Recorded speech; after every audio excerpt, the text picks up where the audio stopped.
Hola, hola, hola, ¿qué tal amigos? ¿Cómo están? Muy buenos días. Bienvenidos a Exitosa Perú, a través de nuestra plataforma de televisión. Recuerden, como siempre, salimos en Movistar TV, en Claro TV, en Vez en DirecTV y en nuestras redes sociales para el mundo entero. Mi nombre es José Rocha, un amigo de siempre.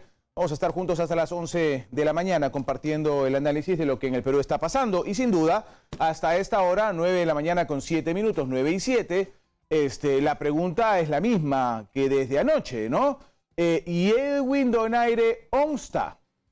La verdad es que es triste hablar de estas cosas tratándose de un general en situación de retiro, un general condecorado, comandante general del ejército.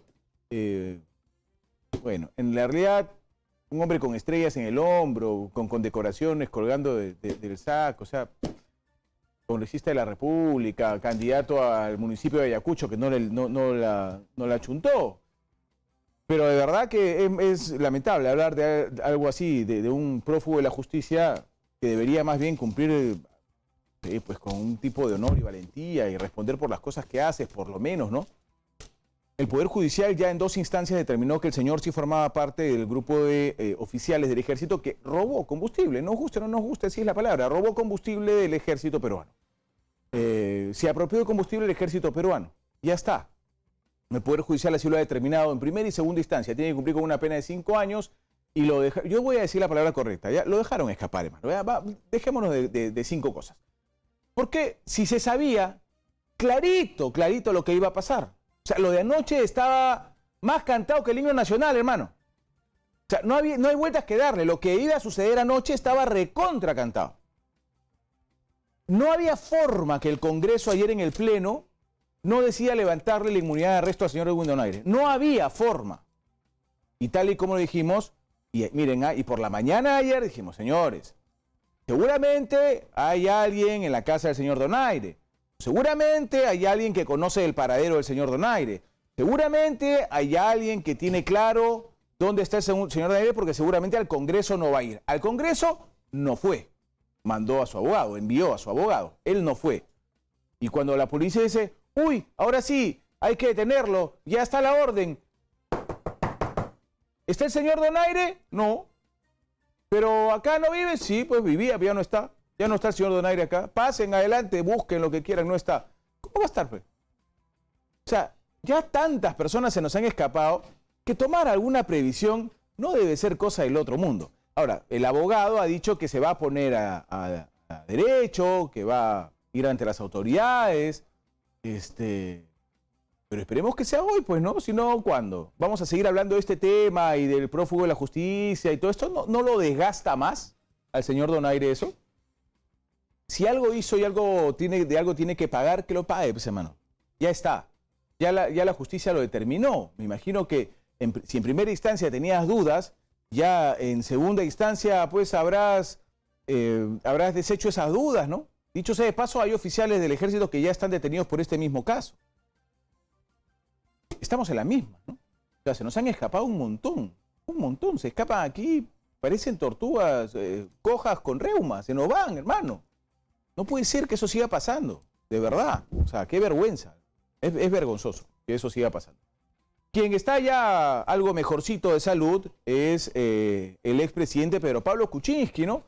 Está algo mejor, él tuvo una operación al corazón, pero ya está recuperándose en su casa. Fue trasladado ya en una ambulancia a su casa, ahí permanece, ahí se está recuperando, porque ahora la orden de detención es domiciliaria.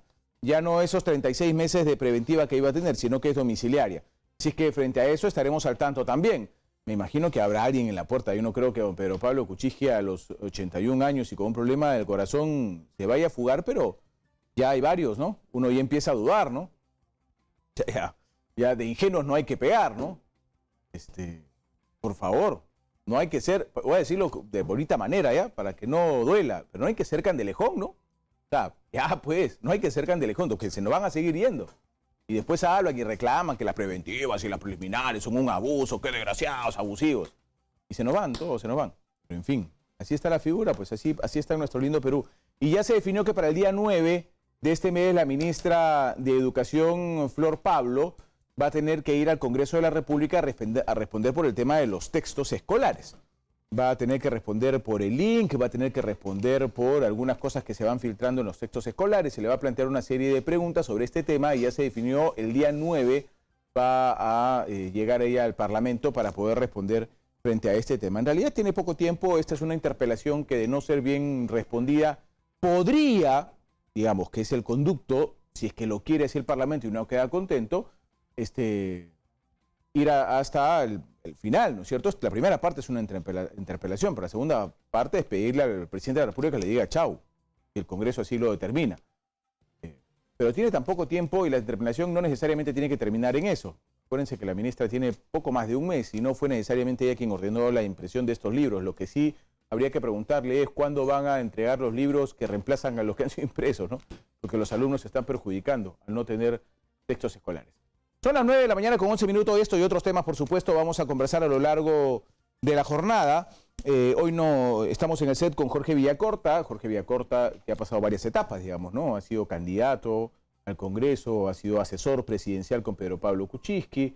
Digamos que ha estado en la picota de la polémica con el tema de Pedro Pablo y se llama Peruanos por el Cambio la agrupación, o si se llama Cambio, ya cambió, ahora es Cambio, y ahora entiendo el secretario nacional de organización de Contigo, no sé, me confundo por la C tan pintoresca. ¿Cómo estás, Jorge? Bienvenido. Gracias por estar acá. Muchas gracias por la invitación, un saludo a la audiencia. ¿Cómo va Contigo? Estamos bien, estamos viajando por todo el Perú, estuve el viernes pasado en Huancavelica, hay un equipo de gente que está visitando todo el Perú y estamos repotenciando las fuerzas a nivel nacional para precisamente institucionalizar el partido, que es lo que se busca a nivel nacional, porque siempre se dice los partidos no están institucionalizados y tenemos un presidente que no tiene partido y tenemos una bancada que respalda al presidente que tampoco tienen partido ninguno y una vicepresidenta que no tiene partido. Sí, nadie tiene partido en esa organización, es espectacular. Y ahora que estamos viendo el tema del general Donaire, ¿no? También era seguro parte de los invitados que tenía APP, ¿no? Entonces, cuando hablamos de institucionalización desde el gobierno, hay que dar el ejemplo siendo parte de un partido o potenciando los partidos, no desautorizándolos o minimizándolos, ¿no? Ahora, y la agrupación de ustedes, que además tiene pues como origen el gobierno, ¿no es cierto?, cuando entró PPK y luego Martín Vizcarra, ¿pueden voltear a Palacio y decirle, Martín Vizcarra, estoy contigo? ¿O Martín volteará y le dirá a ustedes, oye, ¿están conmigo? ¿O no? Ya son oposición. Mira, las cosas claras, ¿no? El presidente está ahorita en ese cargo porque el partido Peruanos por el Cambio lo llevó de primer vicepresidente. Claro. O sea, él es presidente gracias a integrar una plancha política del partido Peruanos por el Cambio. Hoy día, ante las circunstancias y situación, nosotros somos un partido de oposición constructiva, ¿no? Y responsable. Queremos lo mejor para el Perú y todo lo que el gobierno haga bien, lo aplaudiremos, y en todo lo que haya que criticar, así será, porque el rol del partido obsecuente, sumiso, digamos, para limpiarse los zapatos, creo que eso no debería existir. Entonces, y también el culto a las personas y la veneración a la imagen, tampoco. Entonces, nuestra posición es apoyar lo que está bien hecho. Por ejemplo, nosotros consideramos de que nivelar a los pensionistas es una medida acertada, ¿no es cierto? Esos 83 soles de aumento está muy bien para 137.000, pero todavía no se están considerando a los pensionistas que no cumplieron los 20 años de aporte y que no reciben ningún tipo de apoyo, ¿no? Entonces, estaba en nuestro plan de gobierno y en la medida en que se retome el plan de gobierno, nosotros vamos a apoyar y respaldar. Ahora, yo voy a hacer una pregunta ya, y me la respondes por favor, Jorge, después del corte. Pero yo les invito ya a reflexionar con total sinceridad, ¿no es cierto?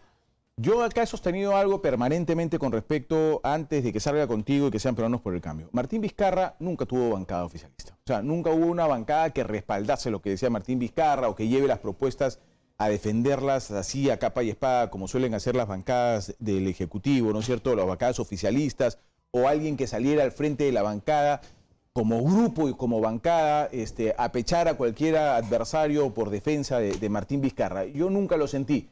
Por eso que dije, cuando César Villanueva era presidente del Consejo de Ministros y dijo, no tenemos bancada, creo que se le chispoteó, pero en el fondo no le faltaba verdad. Yo le pido que me responda Jorge Villacorta inmediatamente después del corte. Vamos a pausa rapidito. Son las 9 de la mañana con 17 minutos, ya regresamos.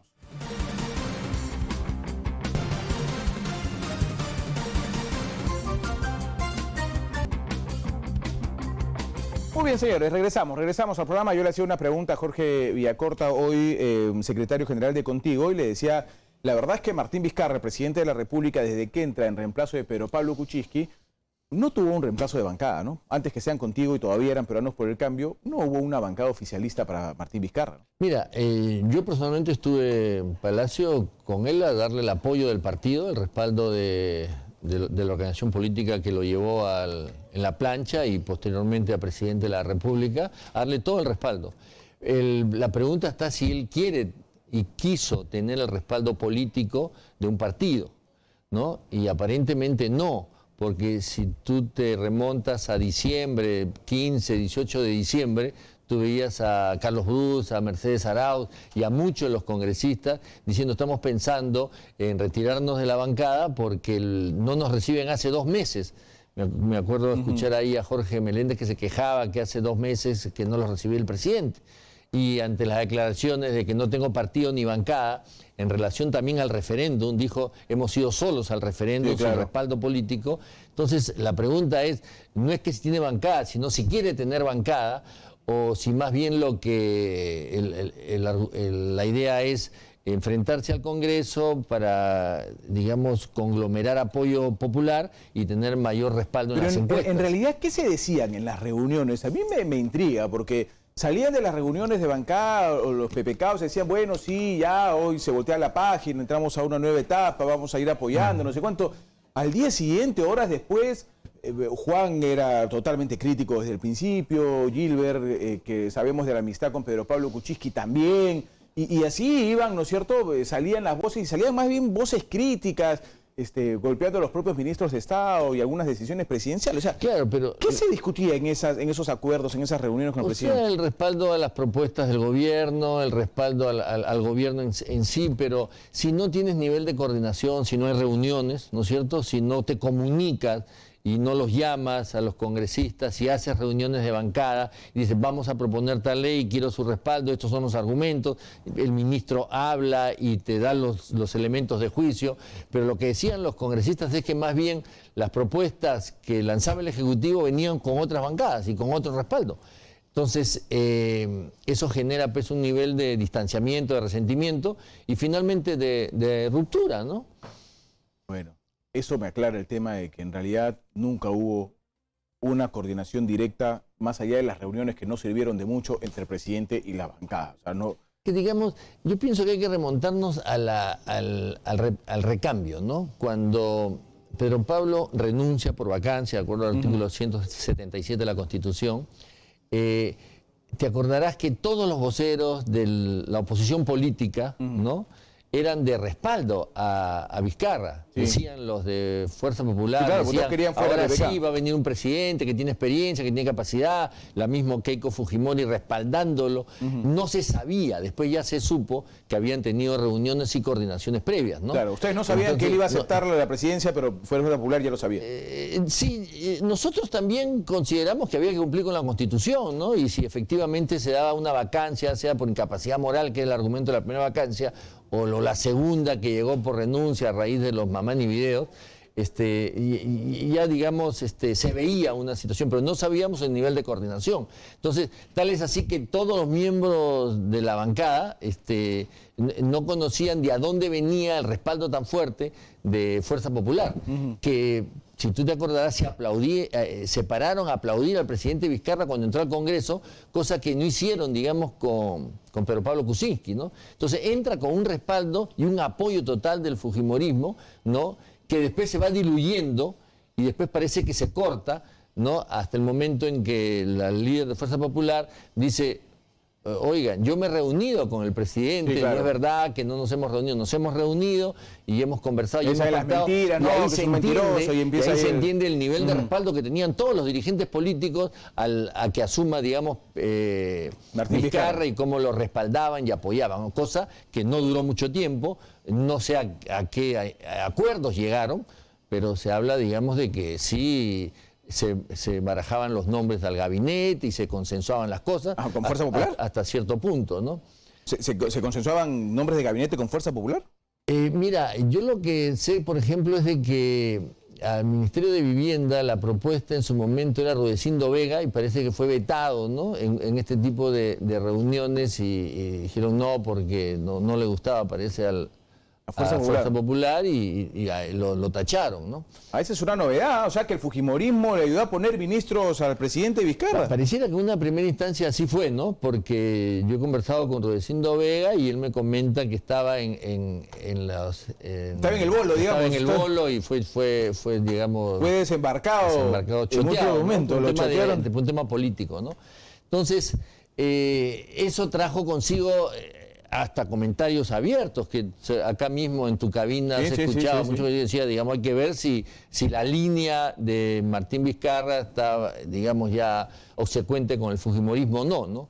Y parece que esos acuerdos, entendimientos, tuvieron un plazo de vigencia y después cambió a otro estado, ¿no? Me queda claro que no hay un respaldo al presidente Vizcarra. ¿Hay un respaldo a Pedro Pablo Kuczynski todavía, teniendo en cuenta que ingresaron por él? Nosotros, ¿Cuál es la situación? nosotros respaldamos las investigaciones, ¿no es cierto?, que dentro de un marco de defensa, de un Estado de Derecho, de legítima defensa, que se esclarezcan todititas las imputaciones y que se mantenga como tiene que ser un juicio justo, ¿no? Pedro Pablo ha dado todas las señales de sujetarse a las disposiciones del fiscal y del juez, no ha dado ningún motivo para pensar en una situación que pueda escaparse, huir, ¿no? Esconderse, porque ha estado presente a pesar de su edad, que no es motivo de, la edad no es motivo de impunidad, pero ha estado presente y ha ido al frente en todos los llamados que ha tenido. Creo que en ese sentido nadie puede decir lo contrario, ¿no? ¿Has tenido oportunidad de conversar con Pedro Pablo?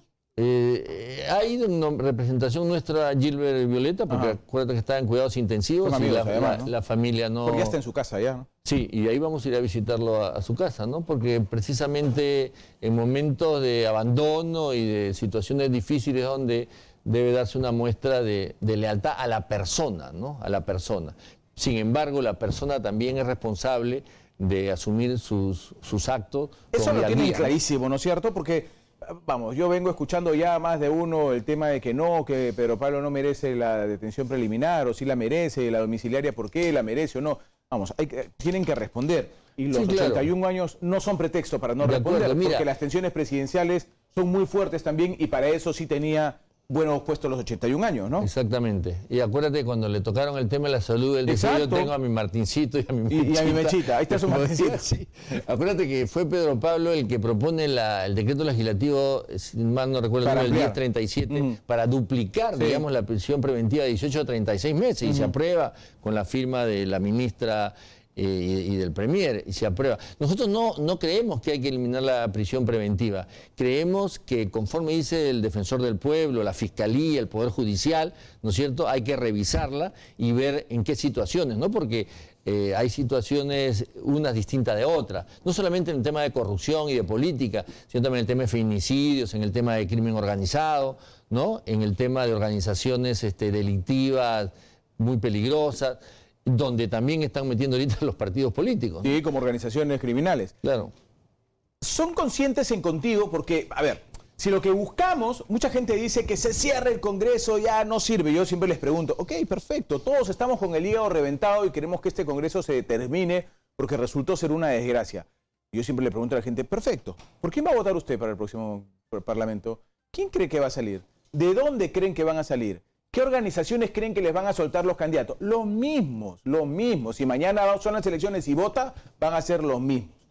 Le pregunto, ¿qué se está haciendo para cambiar? Porque han formado parte, como Peruanos por el Cambio, y ahora como Contigo, de un gobierno recontra desprestigiado, con lo de Edwin Donaire, con lo de Roberto Vieira, con lo del propio Castro hace poco, es decir, con congresistas mentirosas que engañan en las hojas de vida, con quienes comienzan a atomizar otra vez el Parlamento. O sea, es un Congreso para llorar a moco tendido. Sí, pero digamos, ahí tenemos que hacer una reflexión, porque el próximo presidente de la República va a ser un político, y los próximos 130 congresistas que entren, si no se aprueba la bicameralidad, van a ser políticos, pueden quitarse el nombre, porque si el nombre político está desprestigiado y es motivo de pasivos, le van a decir soy independiente, como decía. Es lo primero que hacen en su campaña, ¿no? Claro, yo no soy político. Alberto Fujimori lo que decía era no al político, no al político tradicional. O sea, todo el que se aleja de la política siendo una autoridad, ¿no?, elegida por el pueblo es un político, ¿no? Y lo que hay que es revalorar el nombre. Porque también un dirigente que pelea por el agua y el desagüe en San Juan de Lurigancho o en Ate es un político, porque está encarnando la necesidad de la población. O sea, lo que tenemos que hacer es entrar en la arena política, los jóvenes, las mujeres, participar, ¿no? Cambiar la mentalidad, tener una nueva mística, tener un nuevo mensaje para el Perú, ganar credibilidad.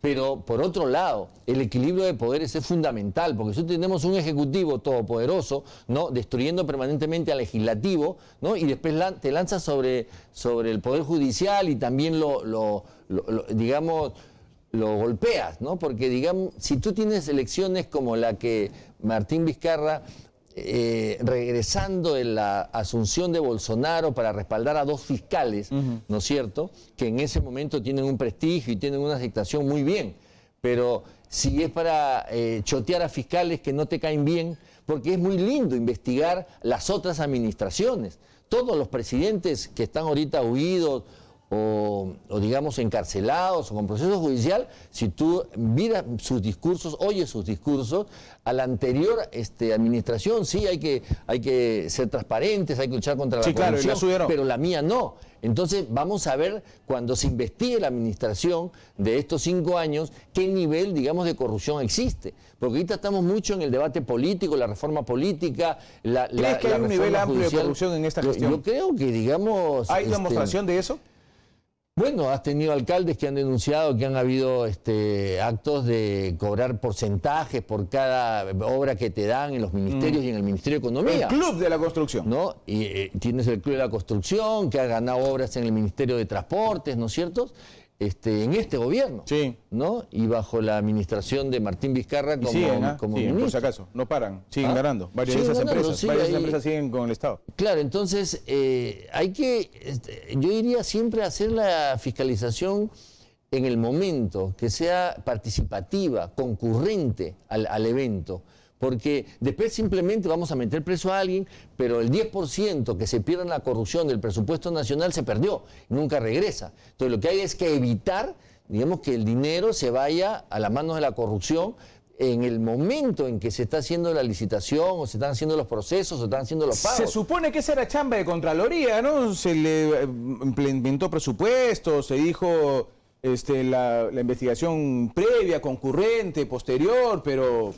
Yo no veo una cosa extraordinaria de Contraloría hasta ahora. Nosotros desde el partido denunciamos el tema Chincheros, ¿no es cierto?, que era teóricamente una APP con financiamiento, si no es el 100% del Estado, el 95% del Estado, y una alianza pública-privada tiene que ser, pues, el financiamiento del privado, el Estado pone el terreno, se hace la inversión y paga la concesión 30 años. Pero si tú pones el terreno, pones el dinero, pones los instrumentos de navegación, pones todo, sí, y simplemente viene un privado y lo maneja 30 años, es una desnaturalización total del proceso de APPs.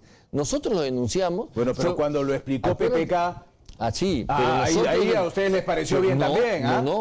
Cuando el presidente salió con su pizarrita y dijo, miren cómo está muy bien y nos conviene, ¿recuerdan? Cuando el presidente salió con su pizarrita, el partido salió a decir que no estábamos de acuerdo con esa APP.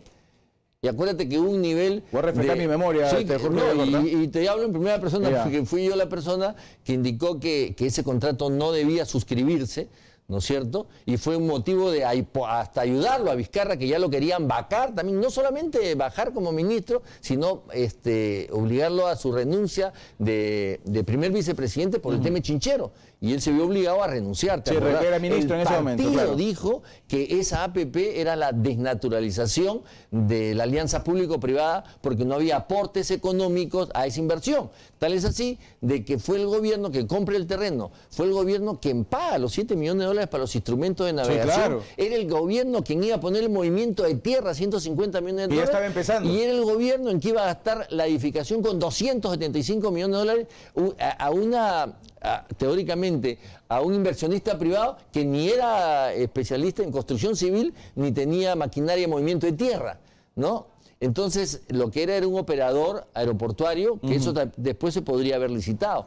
Y ahora, tú sabes que la quieren hacer en una alianza gobierno a gobierno, donde no hay fiscalización, donde no entra Contraloría, donde anteriormente en la ley del presupuesto se prohibía ese tipo de contrataciones con PNUD, con organizaciones internacionales. Claro, ahora está perfectamente abierto. Los panamericanos, por ejemplo, se ha hecho bajo ese sistema. O sea, puede ser muy lindo para acelerar los procesos, porque al final es un comité interno en que decide tú haces la obra, tú haces la consultoría, ¿no? Le pueden dar ciertos revestimientos, pero después no tienen que rendir cuentas a nadie. Entonces hay que ver los montos. Eso se va a revisar en su momento, seguramente en el próximo gobierno, y ahí vamos a ver qué sucede. Pues, pero no deberíamos con esa esperar misma tanto, ¿no? modalidad quieren dar chincheros. O sea, significa que el Estado se declara inepto para hacer sus propios procesos de licitación. Tiene el recurso, pero no tiene la capacidad administrativa para ejecutar, licitar y ejecutar el proyecto. Entonces, si es así, entreguemos el presupuesto pues, a los gobiernos internacionales para que hagan todas las obras que necesitan. Que acá no tenemos posibilidad de hacer nada. O sea, pero sí. José, yo quería decirte que la política no es sumisión.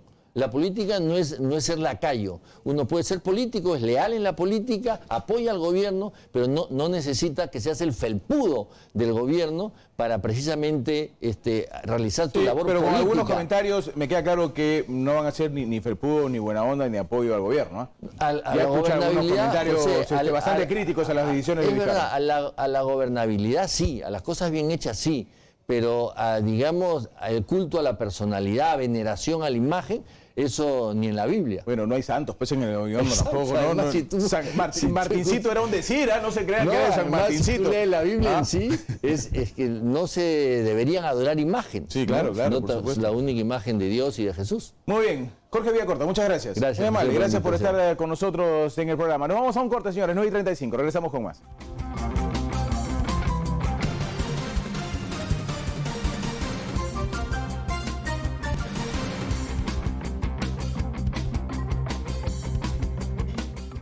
Señores, regresamos al programa, son las 9 de la mañana con 37 minutos. Le cuento que el presidente del Consejo de Ministros, Salvador del Solar, ha llegado ya al Congreso de la República para hacer una exposición sobre el informe anual del Plan Nacional de Acción para la Infancia y la Adolescencia. Yo imagino que dentro de este plan nacional se va a involucrar mucho el tema de la educación, el tema de los textos escolares, seguramente, ¿no? Tiene que ver con la infancia y la adolescencia, directamente, con la cabecita de todos los infantes y los adolescentes. Así es que algo dirá el presidente del Consejo de Ministros. Vamos rápidamente con César Zúñiga, tenemos información en vivo a esta hora de la mañana, 9 de la mañana con 39 minutos. César, te escuchamos. Gracias, José. Muy buenos días. Información en vivo desde La Victoria, y es que el día de hoy el presidente Martín Vizcarra estuvo acompañado del alcalde de este distrito, George Forsyth, y de la ministra de Salud, Zulema Tomás, en una campaña que se realizó en las inmediaciones de Cerro El Pino. Al finalizar, él emitió unos comentarios respecto a la situación del general Edwin Donaires y de todo este caso, el levantamiento de inmunidad parlamentaria. Vamos a escuchar lo que dijo. Creo que la población puede sacar sus conclusiones sobre la celeridad que debe tomar el Congreso en temas que son de suma importancia. Finalmente, esperemos que ya con la orden dada por el Poder Judicial se pueda ubicar y se pueda cumplir con la ley. Nada más. Ojalá que pueda haber. En la propuesta de reforma política, uno de los puntos importantes que el Ejecutivo ha alcanzado al Congreso es que precisamente la inmunidad parlamentaria no esté en manos del propio Congreso, porque ocurre estas dilaciones. Que eso tiene que haber un proceso, pero que esté de una manera mucho más ágil, y la propuesta que hacemos que lo vea el propio Poder Judicial. En consecuencia, es una propuesta. Eso creo que debería ser uno de los temas que debería el Congreso verlo en esta propuesta de reforma política como otros temas de suma importancia. Bien, parte de las declaraciones del presidente de la República, en otro momento también se le pidió un comentario con respecto a la fuerza de choque anunciada por Miguel Atala en todo este caso del marco de investigaciones a Odebrecht. Indicó que el Ministerio Público debería hacer las investigaciones correspondientes, y bueno, asimismo no emitió un comentario con respecto a qué entidad tendría que ser la encargada de tener la responsabilidad de levantar la inmunidad parlamentaria de los congresistas frente a la propuesta que, como sabe, ellos han alcanzado el Congreso en todo este proceso de reforma política que anunciaron hace unos meses. Entonces, ese es el panorama. Contigo, José. Gracias, César. Gracias por esa información en vivo. Eso es lo que dice el presidente de la República, entonces, ¿no?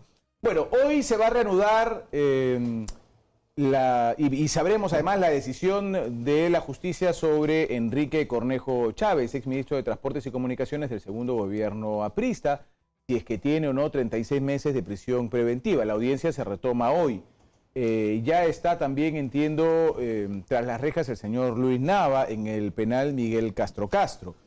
Digamos que, y hay otras personas tipo Plasencia que se van a ver también, son 3 me parece, me olvido el otro nombre, que se van a ver hoy en esta audiencia judicial en la que se va a determinar la continuidad o no de estos personajes que se supone están metidos en el tema Lavallato cuando fueron parte del segundo gobierno aprista. Estamos con Enrique, en realidad yo le decía antes de entrar al aire, Enrique, que si bien es cierto, el APRA habla de modificaciones y nuevos nombres, veo pocas personas como Enrique Valderrama, quien hemos entrevistado aquí en varias oportunidades, salir al frente y mostrar que hay rostros nuevos. Sería interesante poder conocer, a ver qué es lo que va a pasar con ese histórico partido, ¿no? Enrique, ¿cómo estás? Bienvenido. Muy buenos días, estimado José. Muchas gracias por la invitación. No veo muchos compañeros tuyos jóvenes saliendo a la palestra a tratar de, digamos, de poner el rostro y decir, sí queremos hacer modificaciones a la interna del APRA.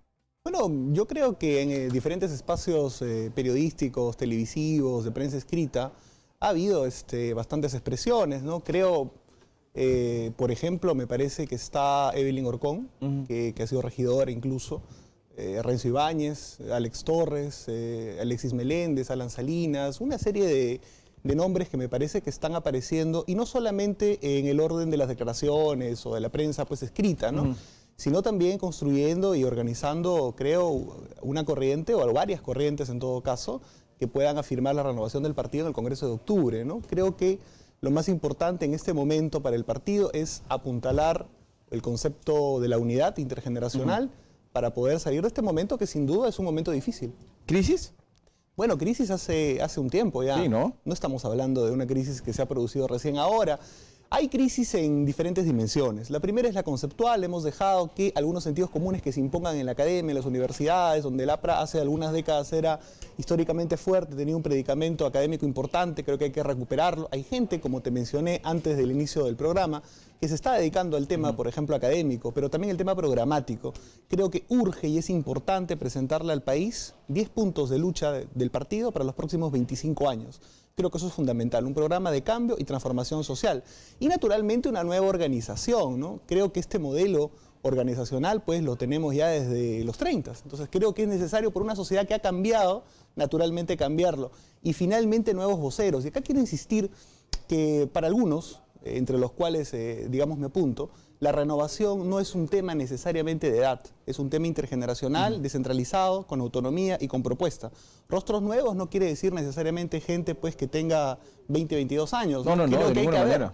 Creo que tiene que haber, pero tiene que haber un matiz también. Hay mucha gente, liderazgos regionales que no han tenido oportunidad de poder conducir el partido, que me parecería interesante que integren también una nueva dirigencia. Sí, claro. Alguna vez conversé hace ya bastante tiempo con Javier Velázquez, que es quien, me acuerdo, previo a unas elecciones, decía, pero ya basta, ¿no, Javier? Ya van la quinta, creo. No, yo sé que no hay quinto malo, pero vamos, nuevos nombres. No hay en el APRA nuevos nombres. Y bueno, ya vimos el resultado de las elecciones. Javier Velázquez, Mulder del Castillo, Luciana León nuevamente, o sea... Y eso que Luciana León es bastante joven, pero digamos, siempre lo mismo, las mismas caras. Ahora se espera que eso cambie. Y yo me iba a ese tema, Enrique, porque me imagino que son conscientes de la recontradifícil tarea que van a tener para que la gente vuelva a creerle al APRA, ¿no? O sea, para retomar la confianza de los electores en el APRA luego de estar viendo todas estas cosas. Porque me podrás decir, por ejemplo, no, Enrique Cornejo no es aprista y no sé cuánto, porque ya no está en el APRA. Fue ministro de Estado, estuvo en el primer gobierno de Alan y en el segundo también como ministro de Estado. Luis Nava fue secretario general y metido en todo este tema. Elías Cuba fue viceministro de su gobierno, sea aprista o no sea aprista. Y con ello una serie de personajes que hoy están en un cuestionamiento total, ¿no? Ahora, ten en cuenta que en todo caso el punto de crítica, y eso lo he leído incluso en una editorial de un famoso diario, el punto de crítica, y es peligroso esto, es justamente hacia la democracia, porque ellos apuntan y dicen, tuvimos una etapa en donde no hubo Estado de Derecho, no hubo libertades, y hubo gran corrupción. Y la democracia viene con básicamente 3 promesas, ¿no? La promesa de las libertades, la promesa de la no corrupción, y la promesa también de un crecimiento económico frente a la recesión que existía. Y han defraudado en el tema de la corrupción. Eso me parece un razonamiento complicado. Creo que conforme pase el tiempo, pasen los años y nosotros podamos, evidentemente, demostrar que defendemos los intereses de los sectores populares y mayoritarios, creo que vamos a tener mucha opción. ¿Por qué? Porque siento que a pesar de los episodios que tú señalas y que tienen que ser materia de investigación, y que evidentemente todo aquel que se demuestre su responsabilidad tendrá que afrontar la justicia y tendrá que justamente pagar sus penas. Pero creo que si nosotros presentamos un programa transformador y de cambio y además cotejamos la experiencia de gobierno que hemos tenido, que es, digamos, así no lo quieran aceptar algunos, pero la mayoría lo acepta, sin darnos pues un crédito extra, pero igual acepta, que ha sido un gobierno mucho mejor que el de Humala y ha sido un gobierno mucho mejor que el de Kuczynski hasta cuando duró y el de Vizcarra hasta cuando está. El problema es que también con corrupción, pues que es el tema, digamos, ¿no? O sea, lo que se hace con la mano derecha no se puede borrar con la izquierda, porque si no, ahí lo que queda es la resignación de yo salí jalado con 10 y no con 0,5, y no, ese es un problema. Permíteme, Enrique, irme al corte para no cortarte, por favor. Me voy al corte rapidito, regresamos con Enrique Valderrama y ya para preguntarle también sobre los temas seguramente que muchos están esperando que son temas de fondo. ¿Qué pasa con la versión de Atala? Ya empezaron a creerle a Atala porque no solamente habla Atala, habla José Antonio Nava también sobre el dinero que se recibe en algún momento de Odebrecht. ¿Qué pasa con los teléfonos que da Atala, con las direcciones que da Atala? La historia que es bastante puntual de Atala y de cómo se habría convertido él en el testaferro de Alan García Pérez. Vamos al corte y regresamos con esto.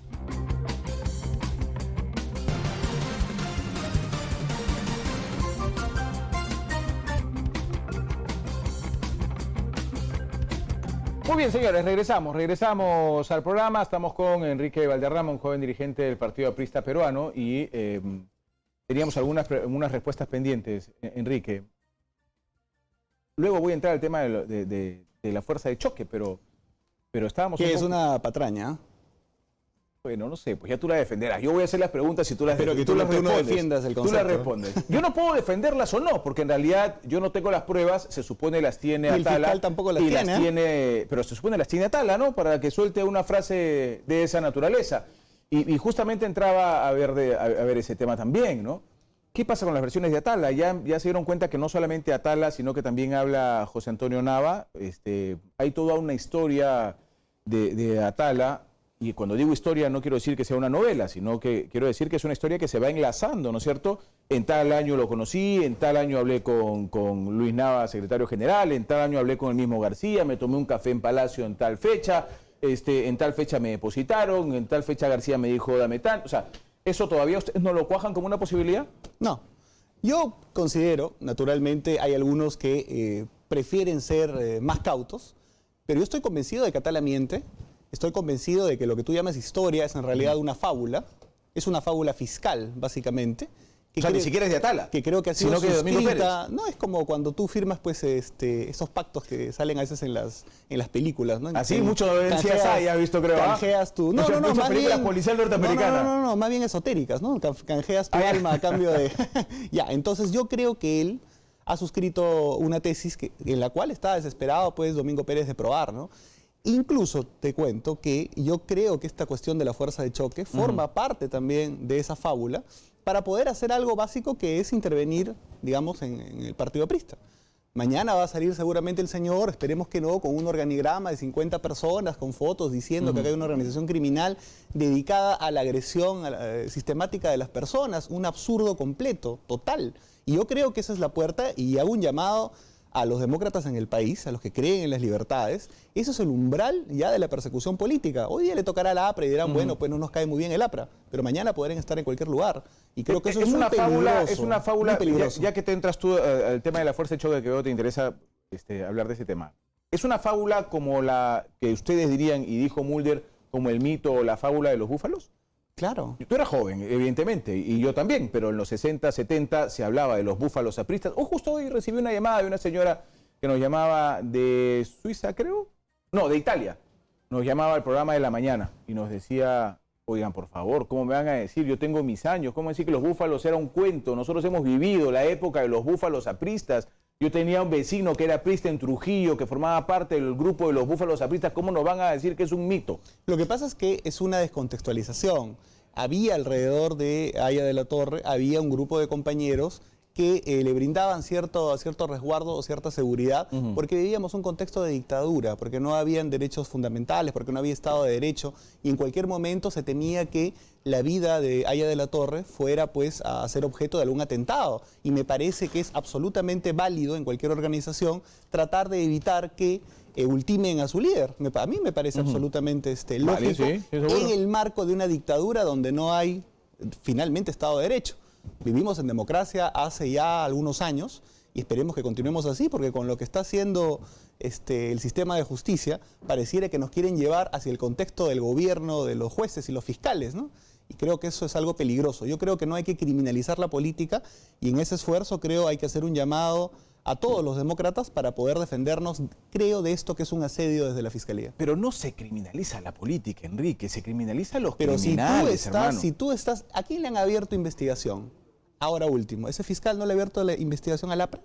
Pero le han abierto no solo al APRA, al Partido Nacionalista también, y en algún momento se dijo que hay un grupo dentro de Fuerza Popular, que no Fuerza Popular, sino dentro de Fuerza Popular, que son una organización criminal. La responsabilidad penal, cuando se referían al Partido Nacionalista, el APRA penal nunca saltó hasta el techo y dijo la democracia la están golpeando. No, perdóname. Yo recuerdo firmó claramente que en el Congreso se hablaba de un logro de la democracia y de la lucha contra la corrupción. Se firmó un comunicado de preocupación de todos los partidos diciendo que evidentemente hay que investigar la corrupción enquistada en diferentes instituciones, pero que tú no puedes criminalizar un partido concreto, como lo está haciendo ahora la Fiscalía con esta investigación. ¿Qué es lo que pretenden? ¿Allanar el local de Alfonso Ugarte?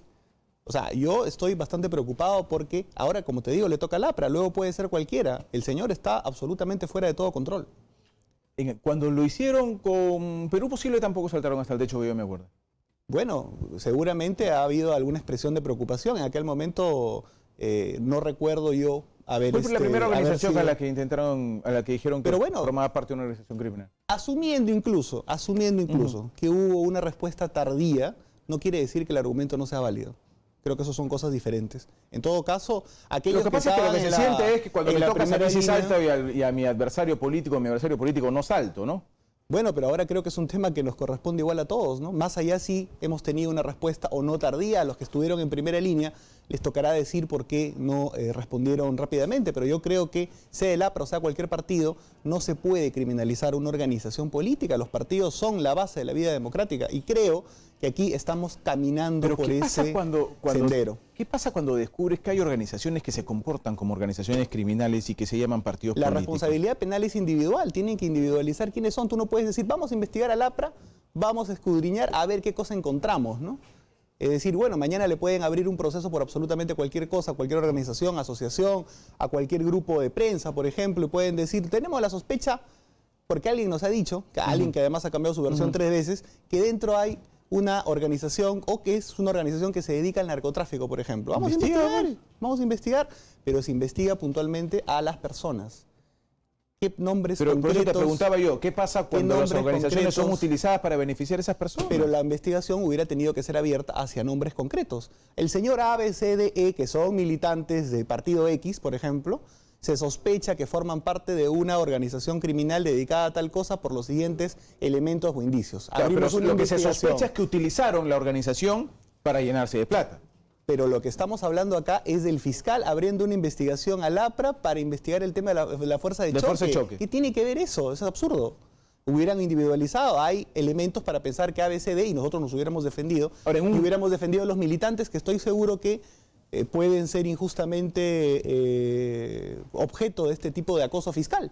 Yo no sé si, bueno, ya, ok, tu versión es que es acoso. Yo no sé si todos deban ser señalados. En eso sí, yo comparto contigo. Yo no creo que todos en general deben ser señalados. La generalización siempre es mala.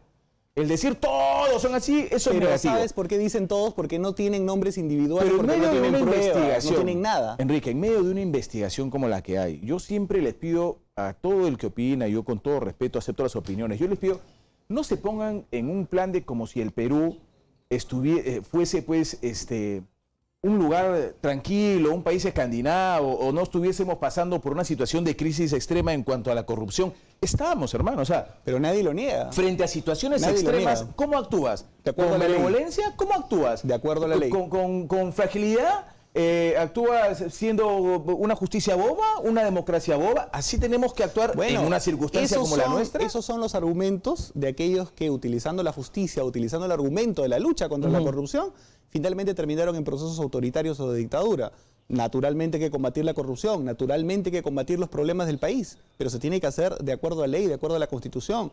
Y en el actuar sistemático, y eso se va a ver con los años y con el tiempo, cuando ya por fin se pueda investigar estas cosas, que el sistema de justicia no esté en gran parte cooptado por un grupo determinado, uno va a terminar llegando a la conclusión de que hubieron inmensos excesos en este proceso. Pero ¿qué está fuera de la Constitución de lo que están haciendo el Ministerio Público? ¿Qué parte de la investigación está fuera de la Constitución? Yo creo que ellos no pueden al partido aprista como APRA iniciarle procesos como fuerza de choque, como lavado de activos. ¿Pero por qué el APRA es intocable, Enrique? Ningún partido. ¿Pero por qué son intocables? Ningún partido debería ser objeto. No, porque los delitos los cometen las personas. O sea, no investiguemos a Odebrecht, investiguemos a Marcelo Odebrecht, a la empresa no la tocamos. No, lo que pasa es que una cosa es el tratamiento periodístico de que José Rocha... No, yo hablo de los fiscales, APRA, de los fiscales del ministerio. Y otra cosa es que abran una carpeta diciendo vamos a investigar al APRA. Hay una frase que no la inventó, pero la hizo popular el señor Alan García. El que no la debe, no la teme. Sí, pues, pero... Eso lo decía Alan García 20 veces. Si no la deben, ¿por qué la temen? Funciona de alguna manera determinada. Tú no puedes, porque alguien susurró cualquier cosa, iniciar una investigación contra una persona sin mayor elemento de convicción. Ahora, ese susurro que le llamas es hasta donde lo conocemos. No sabemos si hay más allá en el fondo de las declaraciones de Atala, ¿no? Yo no le creo. Primero, porque ha cambiado su versión 2 veces. Segundo, respecto al tema concreto del expresidente, señalar que en 8 años le ha entregado pues sumas entre 20 y 30 mil, habiendo tenido que reunirse por lo menos 65 veces, habiendo estado en los 2 últimos años quebrado, habiendo justamente sido, como yo creo, tentado para suscribir una fábula fiscal a cambio de su detención domiciliaria y a cambio además de la libertad de su hijo, yo tengo muchísimos elementos para decir este señor está mintiendo. Ya le echó la culpa antes también una persona fallecida respecto a la apertura de esa empresa. ¿Por qué ahora sí tendría que decir la verdad? ¿Por qué vamos a santificar a una persona que además... No, pero nadie santifica. Son elementos, lo que pasa es que son elementos que está dando Atala y que se corroboran, según la teoría fiscal, reitero, no es mi teoría, yo no he estado en Curitiba, pero según la teoría fiscal, la versión Atala se corrobora con la versión Barata.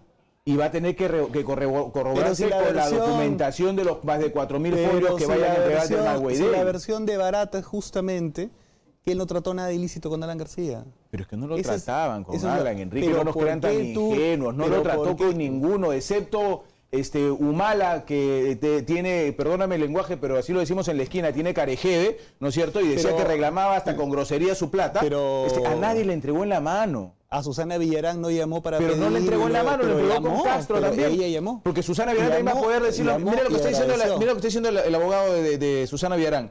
Ya revisaron los teléfonos y no hay llamadas ni a Barata ni siquiera a Brasil. Claro, no va a llamar a tu teléfono, pues. No seamos tan ingenuos, ¿no? Pero yo estoy hablando de la versión de Barata. En la versión de Barata que tú aludes, Susana Villarán llamó para pedir. Susana Villarán llamó para agradecer, no para pedir. Para pedir también. Él dijo que llamó para pedir. Yo entiendo que para agradecer. ¿Entiendes? Y ahí han tratado algo ilícito. Sí, claro. Ya. Pero con Alan García no hubo ni siquiera eso. Pero Barata dice, hablar con Nava era hablar con Alan. Sí, seguramente. Justo cuando pagábamos, nos abrían las puertas de Palacio en la gestión García. Es versión de Barata. Es probablemente la posibilidad de que una persona que haya tenido un puesto de confianza importante, que se supone y que muchos entendían que tenía una relación importante con el presidente, utilice su posición para presionar. Eso no quiere decir, Enrique, que... La firma de Atala y la firma del señor Nava, con el respeto que ellos se merecen, valía 3 limones partidos por la mitad cuando de obra se trataba. O sea, cuando hacían licitaciones, cuando había interoceánica, cuando había metro, cuando había lo que tú quieras, ellos no tenían ni ministerios ni nada, su firma no valía nada. Pero cuando una persona está en una situación aparente y real también de poder, puede aprovechar tranquilamente este tema. Acá lo concreto es... ¿Y el presidente no se da cuenta? Pero puede que no se dé cuenta. ¿Tú por qué por una García no se supone que frente al metro era su obra cumbre? Pero seguro aquella que venía de los 80. Tú con eso me está dando la razón. A ver, ¿por qué? ¿Por qué? Porque Alan, al impulsar entusiastamente el tema del metro, daba pues el margen para que Nava, ilegalmente y sin su conocimiento, aproveche ese impulso para decirle a la empresa, mira yo, etcétera, Tan ingenuo no lo creemos a García. ¿Pero Perdóname, por qué? Enrique, ahora ¿Pero es por ingenuo. qué? Antes era el hombre que estaba detrás de todo el poder y todo lo Eso- sabía y todo lo eso lo sabía. han dicho- Ahora es el hombre Pero ingenuo que no sabía que actuaba. Nadie dice que es ingenuo. Hermano, Alan Cualquiera García le tenía en puede- sus manos una de a las obras más cualquiera le puede importantes para pasar. él, que era el tren. ¿Tú Pero- crees que siendo su obra emblemática, Pero su por eso obra, mismo, siendo su la va obra a dejar? emblemática, Tú encárgate de eso, tú encárgate de ¿tú aquello. crees que, siendo su obra emblemática, tú crees que él hubiera querido manchar con corrupción? Yo creo que no. Estoy convencido de que no. Pero además lo concreto es lo siguiente, ¿dónde está el beneficio económico justamente que él recibió por aparentemente vender esta obra, cosa que yo rechazo categóricamente? Atala dice que le entregó determinada cantidad. $1.312.000. ¿Dónde está eso reflejado en su desbalance patrimonial? Que el Bueno, vea, Congreso va a haber una ha- investigación, y con eso termino porque el tiempo ya mi 5 productor me años está Sergio torturando. Tejada lo ha investigado. Sí, no pero va a haber encontró una nada, él investigación, declaró. por ejemplo, solo como un ejemplo nada más sobre la casa de Miraflores, ¿no? Porque no solamente Pero la eso ya compró, lo sino la investigaron, refaccionó. ya. Sí, pero no se sabía de dónde venía la plata. Ahora ya van a ver Pero si sí ha esta estado plata sus de aquí ingresos y sus terminó egresos. de allá. Y ya se determinó que no había, que seguramente vuelvan a ser objeto de esa... A mí me parece Pero una absurdo, vez ya más, casi- si no hay nada que deber, no hay nada que temer. Pero la acción penal de una persona... Frase ya fallecida, entrecomillada eso ya de Alan está García extinguido, ya me Pérez. parece una obsesión de José Domingo Pérez, justamente, tratar de enlodar la memoria del presidente solamente para justificar el hecho de sus abusos previos a la muerte de Alan García. Bueno, con el suicidio, hermanos, se le enlodó solo don Alan García, perdóname. Eso ha quedado, ya va a quedar para la historia, una acción que él mismo cometió. Te agradezco, Enrique, ha sido muy amable. Gracias por estar Gracias, con nosotros. José. No, al contrario, gracias a ti. Señores, vamos al corte rapidito, regresamos con más.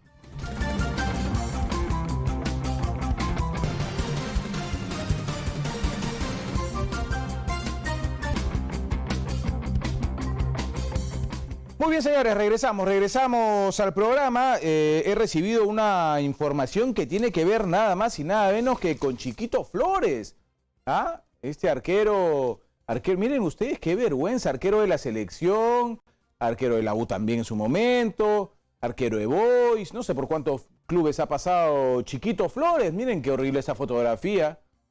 ¿Y qué ha pasado? Ha sido detenido por la policía y llevado a la comisaría de Santa Isabel por presunta violencia doméstica. Juan Flores habría intentado estrangular a su pareja, por lo que lo denunció rápidamente y la policía llegó para llevárselo a la comisaría de Caraballo, la comisaría de Santa Isabel, que está en Caraballo. ¿Qué le pasa, Chiquito Flores? Es un hombre que debe tener 1,80 y pico, casi 90,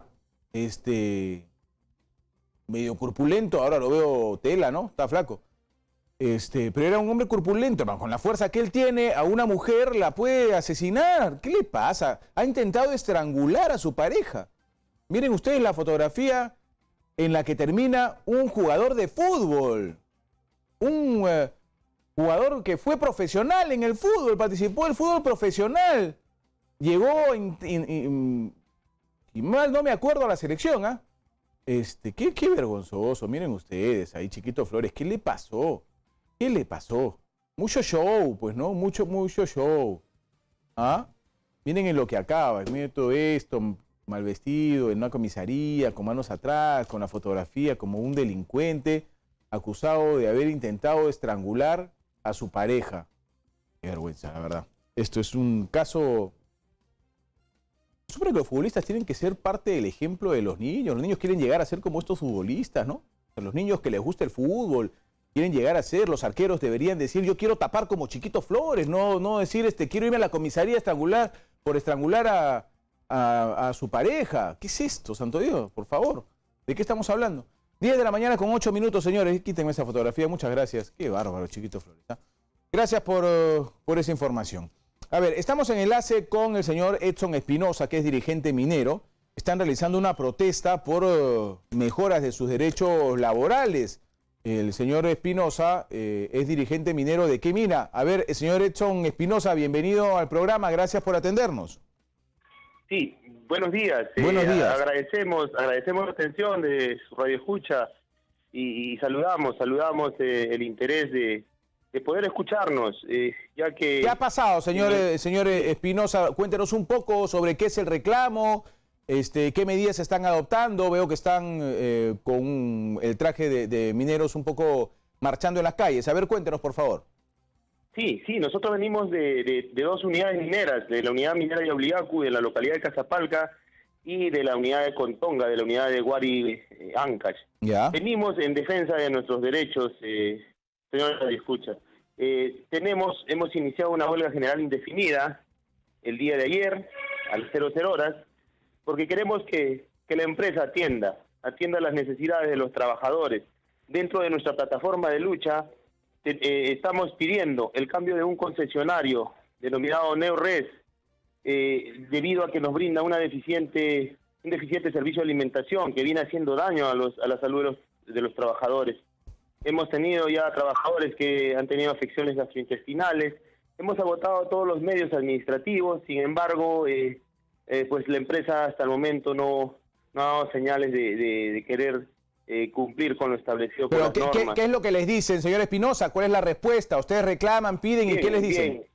Sí, nos indican de que pues podríamos seguir dialogando, podríamos buscar los medios para buscar un encuentro, pero sin embargo, dadas las circunstancias, ya ha habido trabajadores afectados y nosotros pues como dirigentes no podemos permitir este tipo de atropellos porque están atentando contra la salud de los trabajadores. Por otro lado, también dentro de nuestra plataforma de lucha tenemos el incumplimiento del convenio colectivo 2018-19. Si bien es cierto, el convenio colectivo tiene carácter de ley y tiene que ser cumplido cuando es suscrito por ambas partes, hasta el momento no se hace extensivo el servicio de lavandería, el tema de entrega de útiles de aseo. ¿Y esto desde hace cuánto, señor Espinosa? ¿Desde hace cuánto ocurre esto? Que además, para que la gente lo entienda, no se trata de caprichos de los trabajadores, sino de un compromiso entre los mineros y las minas, ¿no es cierto? Y que tienen además todo un proceso. ¿Hace cuánto que no se cumple esto? Sí, mire, nosotros hemos suscrito el convenio en el mes de noviembre. ¿Ya? Han transcurrido cuántos meses, casi 5 meses, y hasta el momento no se hace extensivo este beneficio. Entonces, nosotros con justa razón hemos llegado a la ciudad de Lima a reclamar nuestros derechos. También exigimos el cumplimiento y mejora de las condiciones de trabajo y seguridad de salud ocupacional en las áreas que nosotros trabajamos, ¿no? Usted sabe que el trabajo minero es un trabajo arduo, sacrificado, por lo tanto merecemos condiciones, merecemos ser bien alimentados para cumplir a un 100% de estas labores que son sacrificadas y de esa manera nosotros pues estamos acá en la ciudad de Lima. También reclamamos el reparto de utilidades justas y equitativas, ¿no? Correspondientes al ejercicio 2018. Ok, que ya se deberían haber hecho. Sí, 2018. Como usted sabe, en el mes de marzo-abril se debió pagar las utilidades. Sin embargo, la empresa indica que pues tiene pérdidas económicas, que en esta oportunidad no se puede atender a los trabajadores. Sin embargo, nosotros pedimos una bonificación, ¿no? Para recompensar el esfuerzo que hemos venido realizando durante este ejercicio. Consideramos que es justo, porque, bueno, las utilidades es un derecho constitucional. Muy bien. Sin embargo, pues la empresa no nos quiere repartir las utilidades, porque si bien es cierto, ellos indican que están en pérdidas económicas, pero de igual forma no quieren atender un reconocimiento. Muy bien, le agradezco mucho, señor Espinosa. Ojalá que su medida sea escuchada, ¿no es cierto? Y se tome en cuenta para evitar este tipo de manifestaciones, porque me imagino yo no solamente significa un retraso, sino días que no se elaboran, y esto es una complicación para ustedes y para las mineras. Muchas gracias, señor Edson Espinosa, muy amable. Muchísimas gracias por la atención. A ustedes, muchas gracias. Vámonos hasta el Congreso de la República. Ahí está la ministra Tomás, ¿no? La ministra de Salud está hablando. Escuchemos sus declaraciones. Pero esto también es tarea no solamente del Ministerio de Salud como ente rector, sino que ahora corresponde también al gobierno regional y al gobierno local. La siguiente, por favor.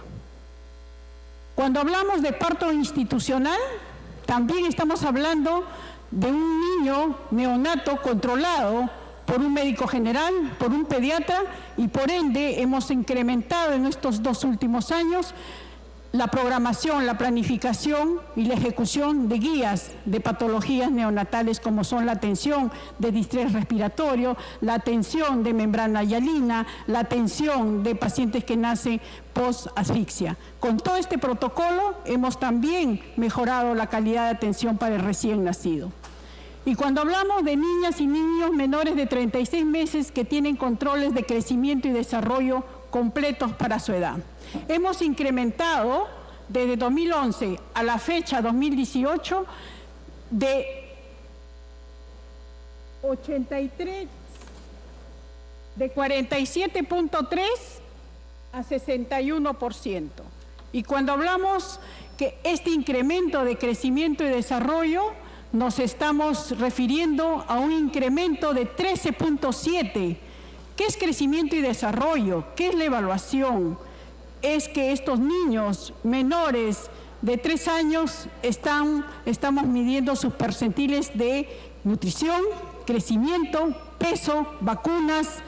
Estamos viendo desde el punto de vista de morbilidad, o sea, de enfermedad, y qué patología consecuente puede traer. Vemos que ha habido un incremento. ¿Por qué? Porque efectivamente no solamente el Ministerio... Bueno, ahí están las declaraciones de la ministra de Salud, ¿no? La ministra Tomás, que está dando explicaciones en el Congreso de la República sobre cómo va el tema de su gestión al frente de esta cartera, de este ministerio. Su exposición se realiza en el marco de la ley que declara de interés nacional y preferente la atención a la asignación de recursos públicos para garantizar el cumplimiento de dicho plan, y la ley que declara el segundo domingo de abril de cada año como Día del Niño Peruano. Qué bueno, ahí está. Estas cosas son saludables, creo, ¿eh? Aunque el Congreso tiene tantas cosas de qué preocuparse, la verdad, tantas cosas. Bueno, desde hace algunos días, yo el otro día puse en mi cuenta de Twitter a esta abogada, esta señora, que tenía una verborrea sensacional, pero de manera negativa, y se comió vivo a un policía de tránsito, lo cargó de insultos, uno tras otro, discriminatorios y demás. El policía, lamentablemente, lo único que hacía era mirar, le decía, señora, cálmese, señora, cálmese, señora. Y no actuaba de ninguna forma. Eso también fue lamentable. Cuando yo lo puse en mis redes sociales, ambas cosas causaron críticas, tanto el comportamiento de esta señora como el comportamiento del policía de tránsito. Esto llamó la atención, se convirtió en viral, el ministerio ha pedido las explicaciones del caso, de hecho las denuncias del caso, y la señora ha tenido que pedir las denuncias del caso. Esto es uno de los varios casos que se repiten, no es el único. ¿Qué está pasando con la policía que se deja vapulear y en algunos casos con las autoridades que no protegen a la policía? Y en otros casos con la sociedad también, que tiene que aprender a respetar a las autoridades. De esto y otros temas vamos a conversar con el general Remigio Hernani en unos instantes, exministro del Interior. Vámonos a un corte rapidito, son las 10 de la mañana con 16 y regresamos con él.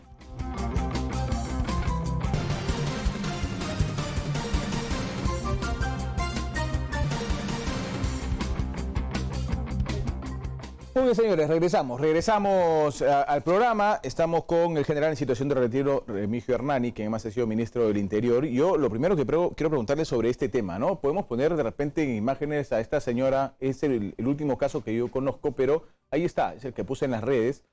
Pero en realidad casos como este, general, son más comunes de lo que deberían ser. ¿Qué pasa? ¿No les enseñan a los señores policías en las escuelas que tienen que hacerse respetar para empezar?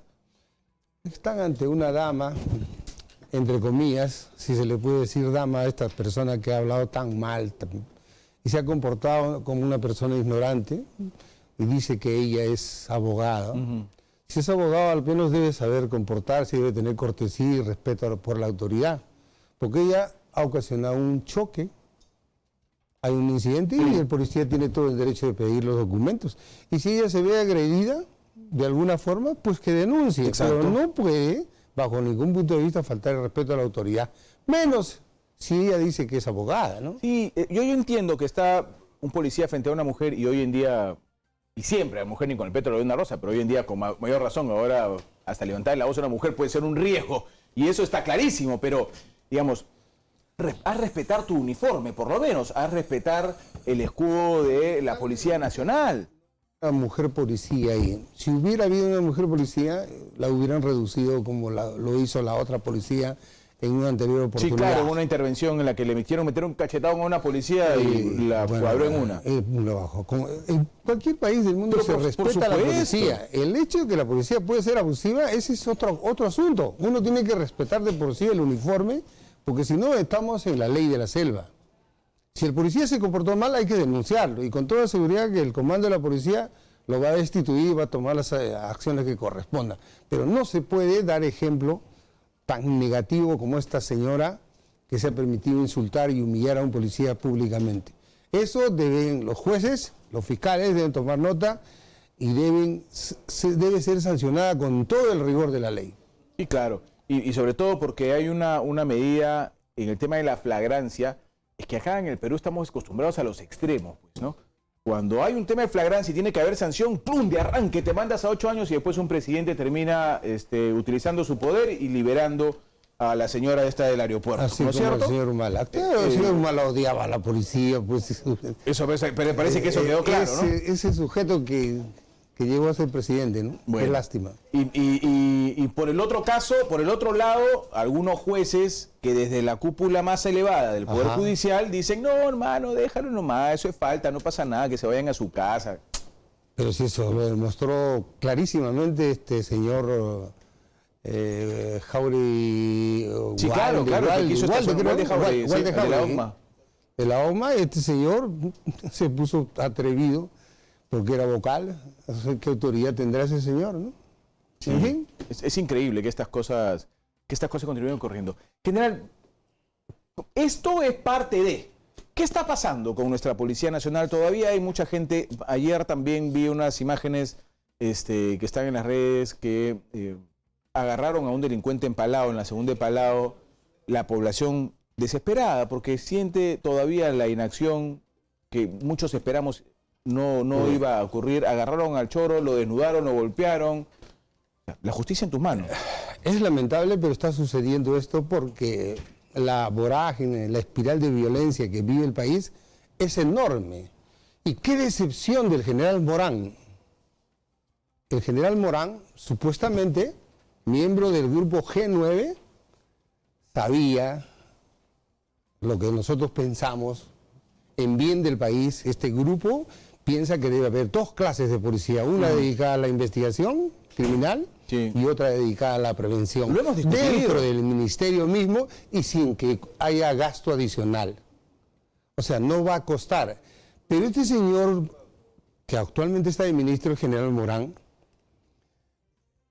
era miembro de este grupo y sin embargo parece que el señor Basombrío, el señor Valdés, caviares a más no poder, lo han cuadrado y le han dicho o te comportas o te sacamos, y él está flotando para no perder su puesto.